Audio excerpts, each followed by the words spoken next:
کسی کی مالی مدد کرنا.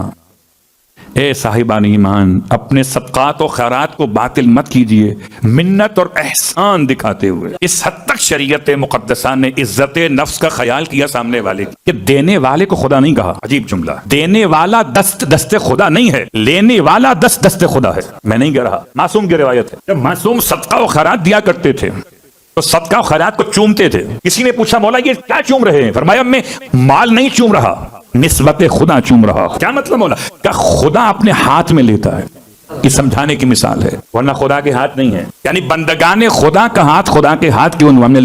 لیکن موجودہ صورتحال میں عزت نفس مومن اس سے بلند ہے کہ وہ ہاتھ پھیلائے. تو پہلا مرحلہ ہر ایک مومن مومنہ کے لیے کہ ہاتھ پھیلانے کی شریعت میں ایسی اجازت نہیں ہے کہ عزت پامال ہو جائے. اور اگر کوئی آپ کے سامنے ہاتھ پھیلا دے تو پھر آپ کی ذمہ داری ہے. پھر اپنے اعتبار سے اپنی ذمہ داری کو ادا کیجیے. گرچہ بہت سارے مسائل سخت ترین ہیں اس حوالے سے.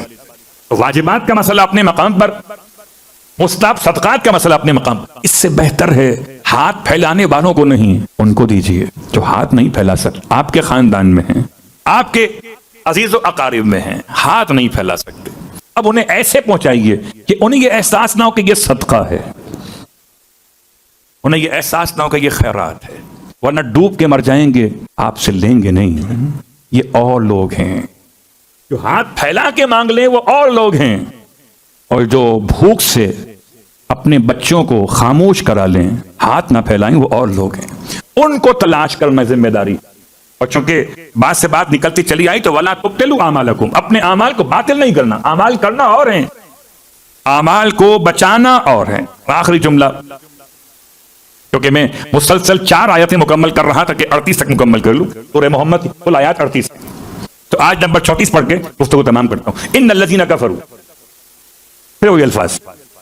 ایک آیت بیچ میں آئی اہل ایمان کے بارے میں، اس سے پہلے آیت تھی کافروں کے بارے میں، پھر کافروں کے بارے میں آ گئی. ان الذین کفروا، بے شک لوگ کافر ہیں، وصدوا عن سبیل اللہ، اور اللہ کے راستے سے لوگوں کو روکتے ہیں. اگر یہ انہی حرکتوں میں رہے، ثم ماتوا، اور یہی کام کرتے کرتے مر گئے. عجیب جملہ ہے. وَهُمْ كُفَّارٌ، ان کی موت ہوئی موت کافر. غالباً کل کی بات ہے، ہم کافر کی موت کا عنوان بیان کر رہے تھے. کیا مطلب؟ اشارہ کر رہے تھے نا کہ ایک مومن کی موت ہے، ایک کافر کی موت. اب آئیے ایک جملہ آپ کی خدمت میں. موت کی بات زبان پر آئی گئی تو اپنی موت کو مجھے یاد کرنا چاہیے، آپ کو یاد اپنی موت کا کرنا چاہیے. کیا دعا مانگیں آج کی رات میں؟ ایسی دعا مانگیں کہ جو یہ دعا نہ ہو کہ پروردگار چلتے پھرتے اٹھا لینا. اس سے موت مفاجات کہتے ہیں. یہ چلتے پھرتے اٹھا لے، خدا تو وصیت کیسے کریں گے؟ اپنے لوگوں سے جو معافی تلافی ہے وہ کیسے کریں گے؟ ایسی دعا نہ مانگیے. پھر کیا مانگیے؟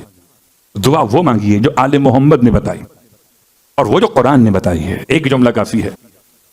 یا ایھا الذین آمنوا اتقوا اللہ حق تقاتہ ولا تموتن الا وانتم مسلمون.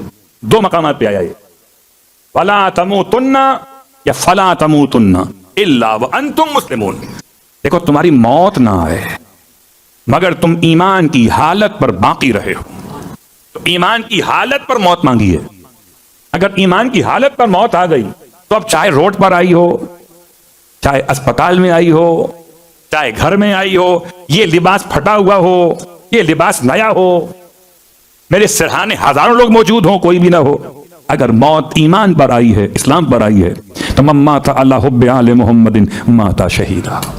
جو آل محمد کی محبت میں مر گیا. اور بس اپنی گفتگو تمام کرتے ہوئے 2-3 باتیں آپ کی خدمت میں، صرف 2-3 مثالیں آپ کی خدمت میں. پہلی مثال پچھلے سال بھی میں نے آپ کو شاید بیان کیا تھا کہ سورہ انا انزلنا کی تلاوت سال بھر کریں اگر، اور جب کریں گے تب محرم ہو کے سفر، جمادی اولا ہو کے ثانیہ، جب کریں گے سورہ قدر کی تلاوت، تب آپ کے میرے نامہ اعمال میں پورے ماہ رمضان کے روزوں کا ثواب شب قدر کے ثواب کے ساتھ لکھا جائے گا. اگر عشاء کی نماز جماعت کے ساتھ پڑھیں گے تو چاہے پورے سال کے کسی دن میں پڑھیں، نامہ اعمال میں شب قدر کا ثواب لکھا جائے گا. بات واضح ہو رہی ہے؟ اور تیسری مثال، جب پانی پی کر آپ مولا حسین کو یاد کریں گے تو آپ کے نامہ اعمال میں شب قدر کا ثواب لکھا جائے گا. 2 ناراض بھائیوں کو ملانے چلیں گے، 2 ناراض عزیزوں کو، دوستوں کو، رشتہ داروں کو ملانے چلیں گے، چاہے وہ مل پائیں آپ سے نہ مل پائیں، آپ کا قدم اٹھانا شب قدر کی عبادت کے برابر. تو جوڑتے چلیے، توڑنے والوں میں شامل نہ ہو جائیے، توڑنے والوں سے دور رہیے. کہ توڑنا اگر صحیح بھی ہو تب بھی توڑنا ہی کہلاتا ہے، اور جوڑنا اگرچہ جھوٹ کے ساتھ تب بھی جوڑنا ہی کہلاتا ہے.